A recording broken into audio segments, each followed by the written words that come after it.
വീഡിയോയിലേക്ക് സ്വാഗതം. ഇന്ന് നമ്മൾ ഡിസ്കസ് ചെയ്യുന്നത് തേർഡ് സെമ്മിലെ ഹ്യൂമാനിസം ലോജിക്കിന്റെ ബാക്കി ഭാഗം, അതായത് ബ്ലോക്ക് 2-ലെ തന്നെ യൂണിറ്റ് 2 ആണ്. യൂണിറ്റ് 1 വരെ നമ്മൾ ഇന്നലെ ക്ലാസ്സുകളിൽ ഡിസ്കസ് ചെയ്തിരുന്നു. അപ്പൊ നമ്മൾ ഇന്ന് യൂണിറ്റ് 2 ആണ്, fundamentals of traditional and symbolic logic. അതിന്റെ ഒബ്ജക്റ്റീവ് ടൈപ്പ് ക്വസ്റ്റ്യനും അതിനുശേഷം 2 മാർക്സും 10 മാർക്കിന്റെ എസ്സേ ക്വസ്റ്റ്യൻസ് ഒക്കെ നമുക്ക് ഡിസ്കസ് ചെയ്യാം. നമ്മൾ നേരെ ക്ലാസ്സിലേക്ക് പോവുകയാണ്. First question, what is mean by category in logic? ലോജിക്കിന്റെ വിഭാഗം എന്നതുകൊണ്ട് എന്താണ് ഉദ്ദേശിക്കുന്നത് എന്നാണ്. ആൻസർ, പൊതുവായ ചില സ്വഭാവ സവിശേഷതകളുള്ള എല്ലാ വസ്തുക്കളുടെയും ഒരു ശേഖരം എന്നുള്ളതാണ് നമ്മൾ ലോജിക്കൽ വിഭാഗം എന്നുള്ളതുകൊണ്ട് ഉദ്ദേശിക്കുന്നത്. Next question, what are the 4 kinds of categorical propositions classified based on quality and quantity? നമ്മുടെ ക്വാളിറ്റിയും അളവും ഗുണമേന്മയും ഒക്കെ അടിസ്ഥാനമാക്കി തരംതിരിക്കുന്ന 4 തരം വർഗീകരണ നിർദ്ദേശങ്ങൾ ഏതൊക്കെയാണെന്നാണ്. അതിന്റെ answer, universal affirmatives I, A proposition, universal negative E, പ്രത്യേക അഫർമേറ്റീവ്സ് I, പ്രത്യേക നെഗറ്റീവ് O. AEIO നേരത്തെ പഠിച്ചിട്ടുണ്ടായിരുന്നല്ലോ യൂണിറ്റ് 1-ല്, അത് തന്നെ കേട്ടോ. അത് പിന്നെ ആണ് ആൻസർ വരുന്നത്. Next question, which are the proposition that have contractory relation in the traditional square of opposition? എതിർപ്പിന്റെ പരമ്പരാഗത സ്ക്വയറിൽ പരസ്പര വിരുദ്ധമായ ബന്ധമുള്ള നിർദ്ദേശങ്ങൾ ഏതൊക്കെയാണ്? AEIOU. എളുപ്പത്തിലല്ലേ? അതാണ് കേട്ടോ. Next answer question, what is mean by conjunction in logic? ലോജിക്കിന്റെ സംയോജനം, കൺജക്ഷൻ എന്ന് പറഞ്ഞാൽ എന്താണ്? ആൻസർ, 2 പ്രസ്താവനക്കിടയിൽ ഒപ്പം എന്ന വാക്ക് ചേർത്തുകൊണ്ട് രൂപപ്പെടുത്തുന്ന ഒരു സംയുക്ത പ്രസ്താവന ആണിത്. ഒപ്പം എന്ന് ചേർത്തുകൊണ്ട് വരുന്നതിനെയാണ് നമ്മളൊരു സംയുക്ത പ്രസ്താവനകൾക്കിടയിൽ ഒപ്പം എന്ന വാക്ക് നമ്മൾ രൂപപ്പെടുത്തുന്ന ഒരു സംയുക്ത പ്രസ്താവനയാണ് ഇത്. ഓക്കെ, കൺജക്ഷൻ എന്ന് പറയുന്നത്. ഒപ്പം, കൺജക്ഷൻ എന്ന് പറഞ്ഞാൽ അതാണല്ലോ സംയോജിപ്പിക്കുക എന്നുള്ളത് കേട്ടോ, അത് ഓർത്താൽ മതി. Next question, what is the simple used for negation? നമ്മൾ നെഗേഷന് വേണ്ടിയിട്ട്, അതായത് നിഷേധത്തിന് ഉപയോഗിക്കുന്ന ചിഹ്നം ഏതാണ്? കേൾ, ചുരുളൻ. ആ ഒരു ചിഹ്നം നിങ്ങൾക്കൊക്കെ അറിയുമെന്ന് തോന്നുന്നു. നമ്മൾ എങ്ങനെ പറയാം? കേൾ എന്നുള്ള ഒരു സിമ്പൽ നിങ്ങൾ പഠിച്ചിട്ടുമ്പോൾ നിങ്ങൾക്ക് അത് മനസ്സിലാവും. അതാണ് നിഷേധിക്കുന്നതിന് വേണ്ടിയിട്ടുള്ള ഒരു ചിഹ്നം ഉപയോഗിക്കുന്നത്. Next question, what is the symbol used for destruction? വിച്ഛേദിക്കുന്നതിന് നമ്മൾ ഉപയോഗിക്കുന്ന ചിഹ്നം ഏതാണ്? വി ആണ് കേട്ടോ. വി, അതിന്റെ വെഡ്ജ് എന്നുള്ളതാണ് വി എന്ന് ഓർക്കാൻ മതി.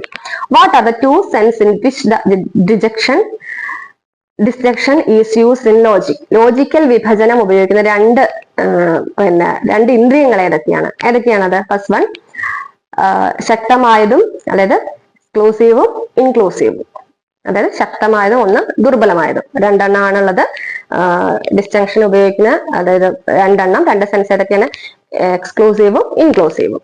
Next question, when 2 statements are combined by using the phrase if, then what is the resulting compound estimate? അതായത് if, അപ്പോൾ എന്നും അതുപോലെ തന്നെ എന്ന പ്രയോഗം ഉപയോഗിച്ച് 2 പ്രസ്താവനകൾ കൂട്ടിച്ചേർക്കുന്നതിന്റെ ഫലം ഉണ്ടാകുന്ന സംയുക്ത പ്രസ്താവന എന്താണ്? നമ്മൾ പറഞ്ഞല്ലോ ഇഫ് ദെൻ എന്നുള്ളത് ഉള്ളപ്പോ ഉണ്ടാകുന്ന എന്താണെന്ന്. ആൻസർ വരുന്നത്, സ്വാഭാവികമായോ സാങ്കല്പികമായോ അല്ലെങ്കിൽ പരോക്ഷമായ പ്രസ്താവന. ഇഫ് എന്ന് പറയുമ്പോൾ നമുക്ക് ഉറപ്പില്ല അല്ലെ, അത് പരോക്ഷമായ പ്രസ്താവന, അത് സാങ്കല്പിക പ്രസ്താവന ആവാം. ഇഫ് എന്നുള്ളതിന്റെ ആ ഒരു മീനിങ് വെച്ചിട്ട് നിങ്ങൾ ഓർത്താൽ മതി കേട്ടോ. Next question, what is the condition for the 2 statement to be materially equivalent? അതായത് 2 പ്രസ്താവനകളും ഭൗതികമായി തുല്യമായിരിക്കുന്നുള്ള വ്യവസ്ഥ എന്താണ്? 2നും ഒരേ സത്യമൂല്യം ഉണ്ടായിരിക്കണം. 2 പ്രസ്താവനകളും മൂല്യം ഉള്ളതായിരിക്കുമ്പോഴേ ആ പ്രസ്താവനകൾ തുല്യമായിരിക്കുന്നതിനുള്ള വ്യവസ്ഥ എന്നുള്ളത് പറയുന്നത്. നെക്സ്റ്റ് നമ്മള് question, discuss the 4 stand forms of categorical proposition in traditional logic, their symbolic representation and the rules governing the distribution of terms in each form. Explain how these propositions relate to each other through the opposition, relations of contraction, controversy, subcontrasty and sub-alertation with suitable examples. 10 മാർക്കിന്റെ question ആണ്. അതായത് ലോജിക്കിൽ നമ്മൾ 4 അടിസ്ഥാന നിരുപാധിക തർക്കവാക്യങ്ങളെ അവയുടെ പ്രതീകാത്മക നിധാനങ്ങളെയും അവയിലെ പദങ്ങളുടെ വ്യാപ്തി നിർണ്ണയിക്കുന്ന ഘടകങ്ങളെയും വിശദീകരിക്കുക. ഒന്നുമില്ല, നിങ്ങൾ കൂടുതൽ ആ ഒരു ടേം കേൾക്കുമ്പോൾ ഇതാവണ്ട, പ്രപ്പോസിഷൻ ഈ ട്രഡീഷണൽ ലോജിക്കലായിട്ടും അതിലെ സിംബോളിക് ആയിട്ടും റെപ്രസെന്റേഷൻസും അതിന്റെ പോലെ പിന്നെ ടേംസും ഒക്കെ ഫോംസും ഒക്കെ ഒന്ന് വിവരിക്കുക. 4 സ്റ്റാൻഡേർഡ് ഫോംസ് ഉണ്ടല്ലോ പ്രപ്പോസിഷൻ AEIOU, അതൊക്കെ ഒന്ന് കാര്യമായിട്ട് വിശദീകരിക്കുക എന്നുള്ളതൊക്കെയാണ് പറയുന്നത്. അതുപോലെ തന്നെ അതിൽ നമ്മളുടെ ഈ എക്സ്പ്ലെയിൻ ചെയ്യുക പ്രപ്പോസിഷന്റെ എങ്ങനെയാണ് അത് ഓപ്പോസിഷനും ഒക്കെ ആയിട്ടുള്ള ബന്ധം എന്നുള്ളത് എന്താണ് എക്സാമ്പിൾ സഹിതം നിങ്ങളത് വിശദീകരിക്കുകയാണെന്നാണ് പറയുന്നത്. നമ്മൾ നേരത്തെ പറഞ്ഞല്ലോ ആ ഒരു 4 വ്യത്യസ്തമായിട്ടുള്ള കാറ്റഗറൈസ് ചെയ്തിട്ട് അത് വളരെ ഡീറ്റെയിൽ ആയിട്ടും എക്സാമ്പിൾ സഹിതവും വിശദീകരിക്കുക. അപ്പൊ ശ്രദ്ധിക്കുക, അത് വളരെ ഇമ്പോർട്ടന്റ് ആണ്. യൂണിറ്റ് 1-ലും യൂണിറ്റ് 2-ലും നമ്മൾ ഇതേ കാര്യങ്ങൾ ഈ 4 കാറ്റഗറി പ്രപ്പോസിഷന്റെ 4 കാറ്റഗറി എഗെയിൻ വരുന്നുണ്ട്. അപ്പൊ അത് കറക്റ്റ് ആയിട്ട് അത് മാത്രം പഠിച്ചാൽ തന്നെ നിങ്ങൾക്ക് ആ ഒരു എസ്ഐക്കോ അല്ലെങ്കിൽ ഷോർട്ട് ആൻസറിനോ ഒബ്ജക്റ്റീവ് ടൈപ്പിലോ വരെ നിങ്ങൾക്ക് എക്സ്പെക്ട് ചെയ്യാം ക്വസ്റ്റ്യൻ. അത് വിട്ടുപോകരുത് കേട്ടോ.